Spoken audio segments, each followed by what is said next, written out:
Welcome to Simply Sheppey, your community podcast which aims to create and enhance connections within the community to build a better Sheppey.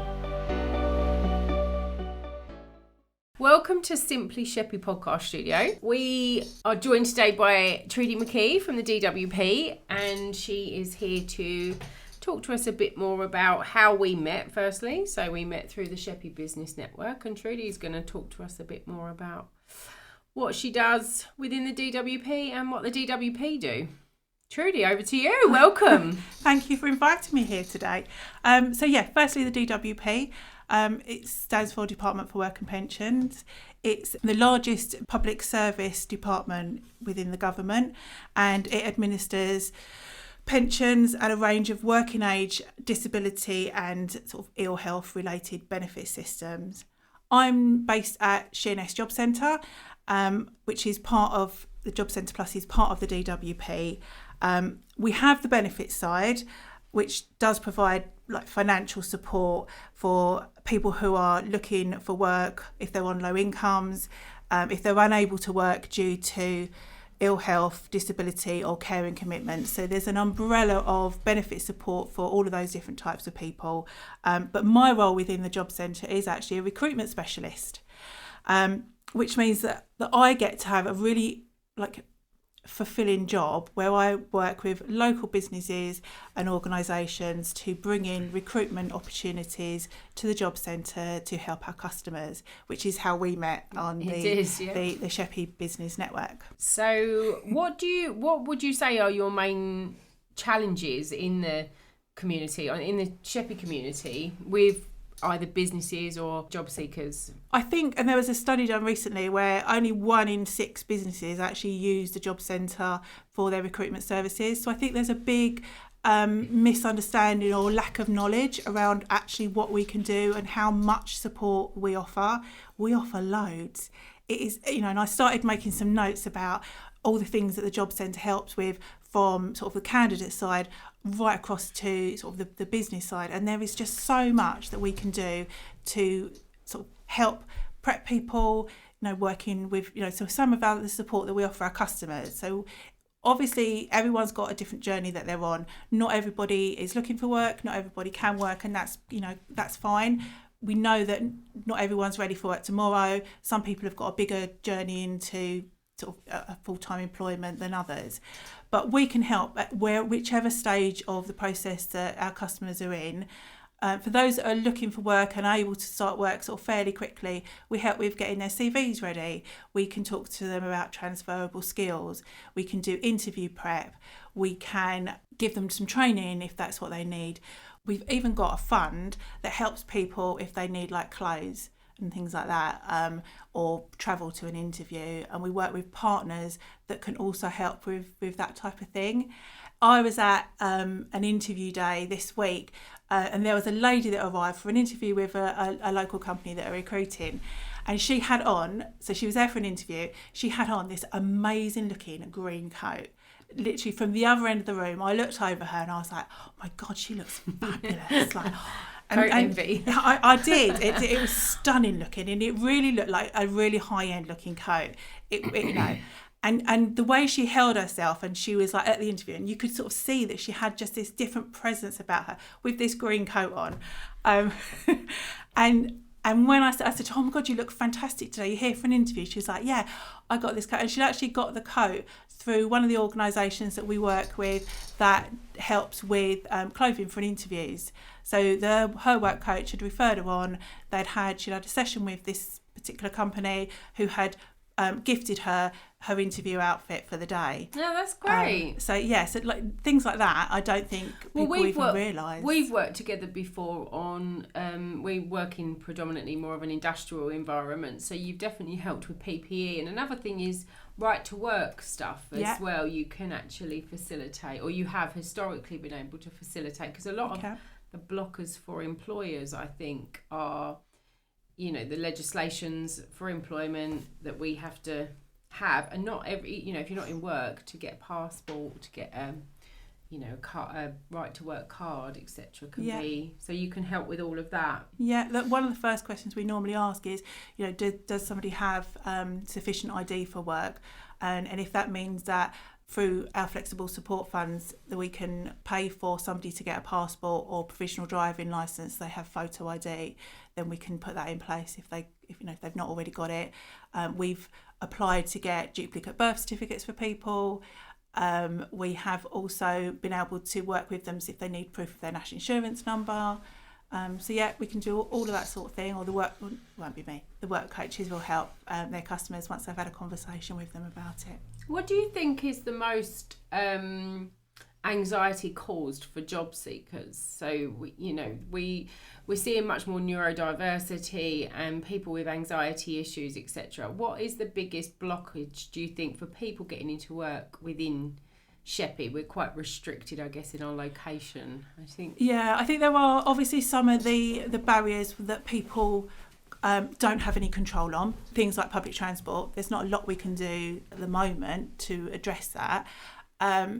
So I think if you're just pushing it to the things that actually our customers have control about, a lot of it is that fear of the unknown, and actually those limiting beliefs that they come with around, I'm not going to be able to do that, or I don't have any experience, so who's going to want me? And so we do quite a lot of work to try and help people overcome that.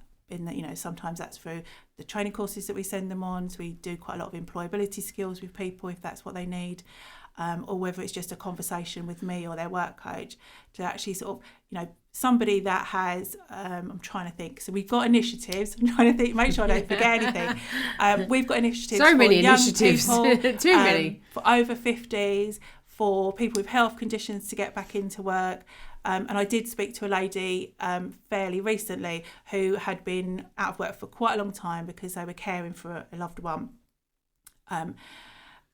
Had then found themselves in the job centre, now having to look for work after, say, a period of time not working at all. And they couldn't see that they had any skills at all. And it was just a conversation about, okay, let's look at all the things that you've done in that caring, while you were caring, all the things you've done as a mum, and, and literally just put out all of those skills. And they went away like, oh yeah, actually, I've got way more than I thought I had. Bring it on. I think people probably just not very good at promoting themselves, and have if they've been out of the workplace for a time, can have some insecurities about what value they're bringing. How do you feel that translates to employers? Are they... I know you've said about the employers and the perception of the DWP. We've worked together quite a lot, and we've had quite several success stories of getting people into work. What do you think is the main issue with regards to employers engaging with the DWP? Because generically, if people are out of work, they're coming to the job centre to seek employment. I think, and historically, I would say we get a lot of the same story, is that they feel that the candidates we would be putting forward are being told they've got to go, or their money's going to be stopped, or they're not going to be engaged, or they're not going to turn up and not going to want a job. Where in reality, we do lots of work. So as a recruitment specialist, if I'm sort of flipping it over and thinking about the employer offer that we've got, which is completely free, all of the services that I offer are paid for by the department. If we're working with a company for a vacancy, we ask the work coaches to screen and talk about the vacancy, make sure that they're only putting forward the people that are genuinely interested. They will then come to the recruitment team.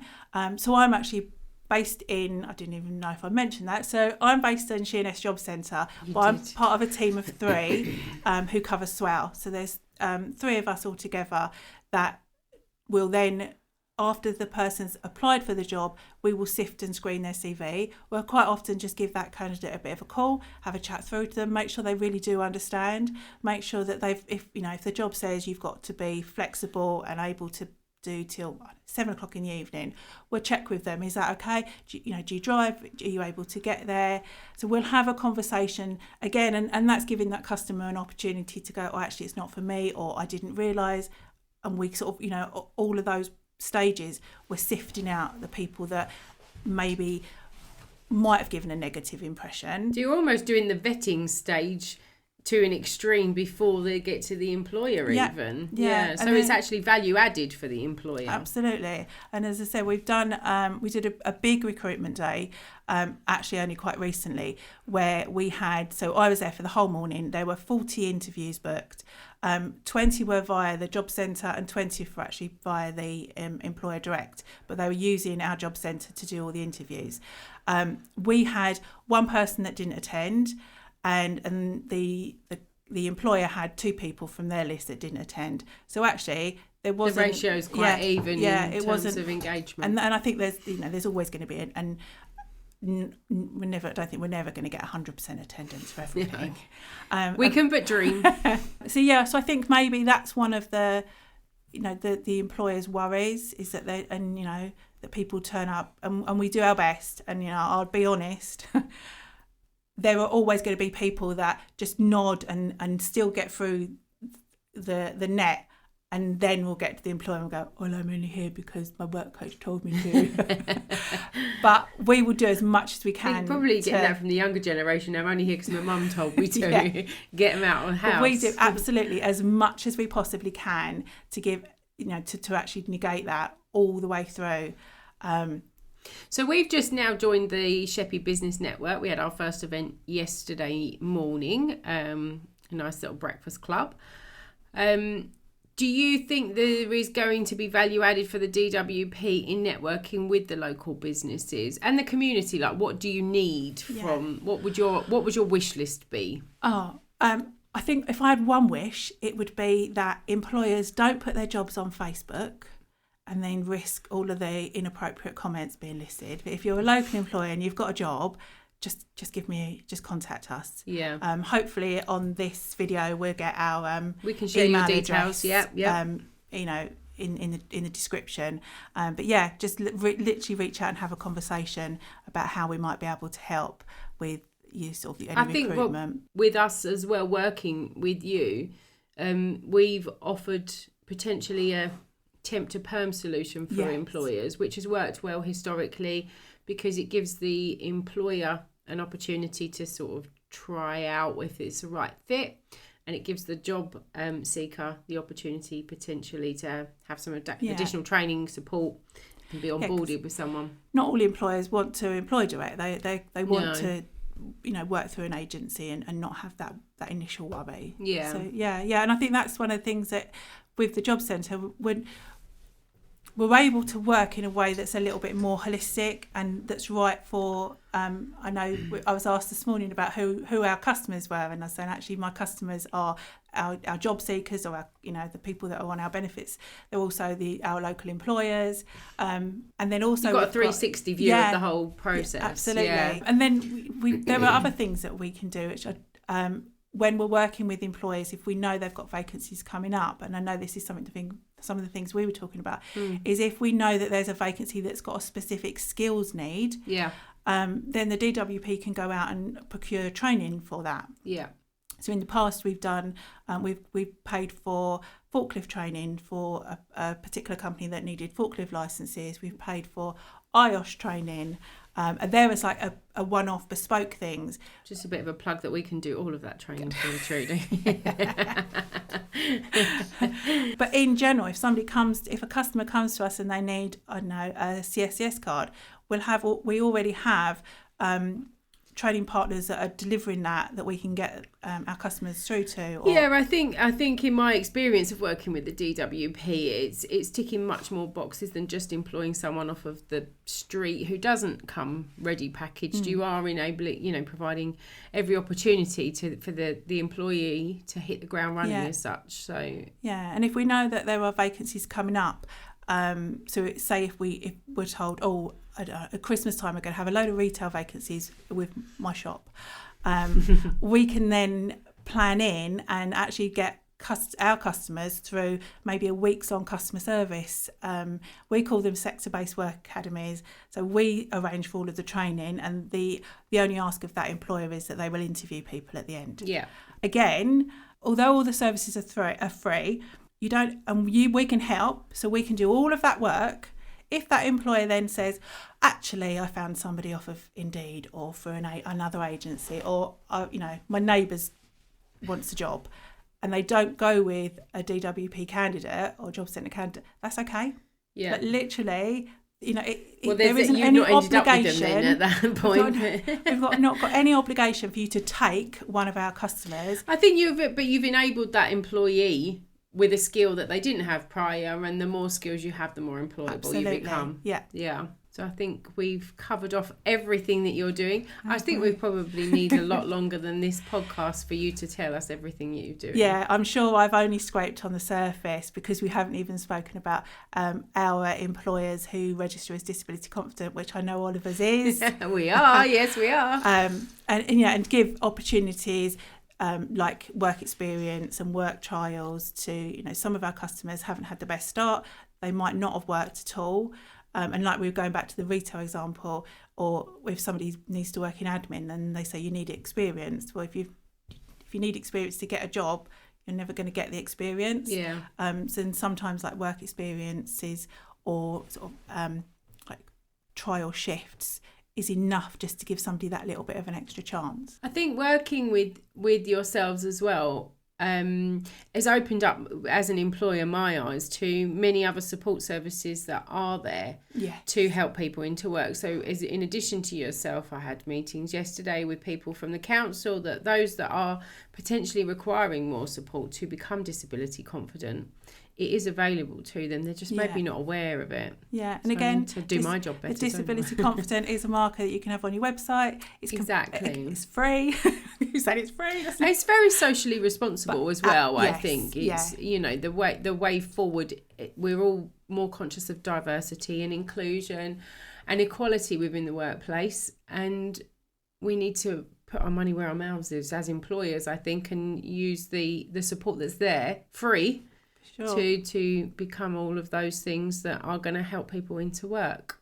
Well, thanks very much, Trudie. That's all right. Thank you for having me. You're most welcome. And happy International Women's Day. Yes. The Powerhouse Women are hosting the first Simply Sheppey podcast. So watch this space for more girls on the team. Thank you. You're welcome.